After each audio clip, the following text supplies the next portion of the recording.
გორში მომხდარი ავტოსაგზაო შემთხვევა მსხვერპლით დასრულდა. წმინდა წყლის დასახლების ტერიტორიაზე ავტომანქანა ქვეით დაეჯახა. ქუთაისში ავტოსაგზაო შემთხვევა 3 ადამიანი ემსხვერპლა. თვითმხილველების თქმით, მაღალი სიჩქარით მოძრავი მანქანა მდინარეში გადავარდა. ბოლო დღეების განმავლობაში საქართველოში ავტოსაგზაო შემთხვევების შედეგად 10-მდე ადამიანი გარდაიცვალა. ავარიების მიზეზად ხშირ შემთხვევაში გადაჭარბებული სიჩქარე სახელდება. გასული წლის სტატისტიკას თუ გადავხედავთ, ავარიის შედეგად დაიღუპა 444 ადამიანი. დაშავებულების რაოდენობა 7600-ს აღწევს.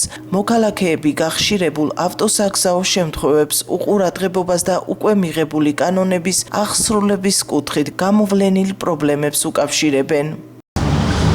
გამკაცრონ რომ აღარ იყვნენ. არასრულწლოვნები დადიან ბევრნი. გონიათ რომ ვიცითო, მაგრამ არ იციან. საშუალო სკოლები ხო არის მივიდნენ ჩააბარონ გამოცდები, ჩააბარებიან, ვერ ჩააბარებენ. იმიტომ არის ეგრე ხდებიან. ეგ სიმთვრალეც არის, დაუდევრობის არის, მათი სიჩქარით გადაჭარბებული სიჩქარეც არის, ყველაფერი არის. ყველა შემთხვევა დაუდევრობაა. მაგრამ ამისგან დაზღვეული არავინ არ არის. ეს ხდება ყველგან. მოწესრიგებული იქნება, არ იქნება სულ. პირველი და წამყვანი პრობლემა ავარიების, რა თქმა უნდა, გაუფრთხილებლობაა.